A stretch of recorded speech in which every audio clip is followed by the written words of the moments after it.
Bonjour, j'ai envie de partager avec vous mes sentiments concernant la société actuelle.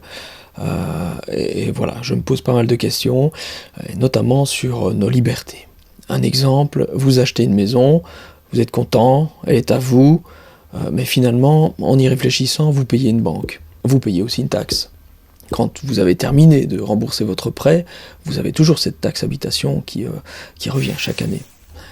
Lorsque vous voulez apporter des modifications à votre maison, par exemple ajouter une fenêtre pour y voir plus clair, là aussi vous devez demander l'autorisation comme si la ville était propriétaire et devait décider de tout concernant ce que vous avez.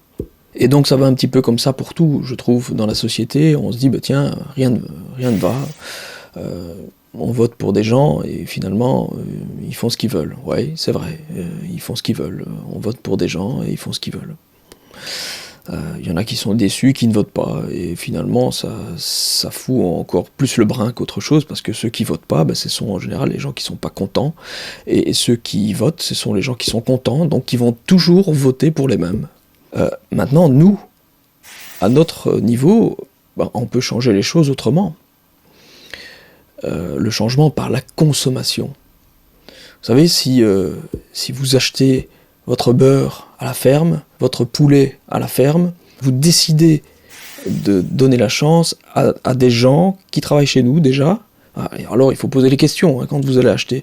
Est-ce que votre produit est bon, est sain? Est-ce que c'est bio? Donc c'est important de poser les questions, parce que quand vous allez dans les grandes surfaces acheter votre poulet et qu'il est gonflé à l'eau, ou que le poulet est nourri avec des graines génétiquement modifiées, ou plein d'autres choses, mais je veux dire, voilà, c'est pas sain tout ça. On mange des choses qui ne sont pas bonnes pour notre santé, et puis après on s'étonne, on se dit, mais tiens, il y a quand même beaucoup de cancers, il y a beaucoup de maladies, et de plus en plus. Et moi je pense que la nourriture est forcément liée à tout ça.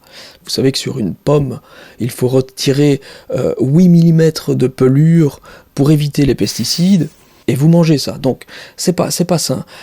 Si vous voulez changer les choses, commencez par là. Achetez local. Posez les questions, allez voir votre fermier, allez voir des structures qui sont beaucoup plus petites. En le faisant, vous allez voter pour le changement. Parce que tout simplement, les grosses structures vont commencer à capoter. On ne va plus aller chez eux. Et les indépendants vont commencer à vivre, à revivre finalement. Et c'est ça qu'on veut. C'est de l'emploi. C'est manger sainement. C'est un tas de choses. Donc tout est lié. Et juste peut-être une toute petite dernière phrase pour terminer. J'aime souvent la répéter, cette phrase.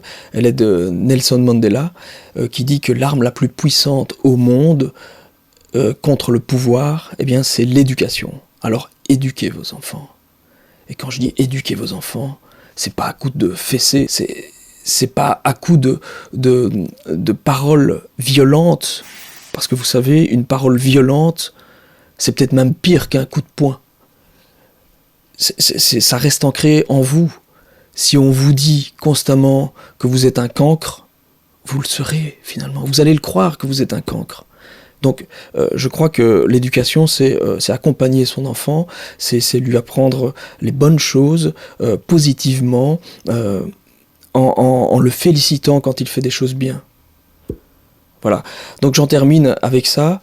Merci de votre attention et à bientôt.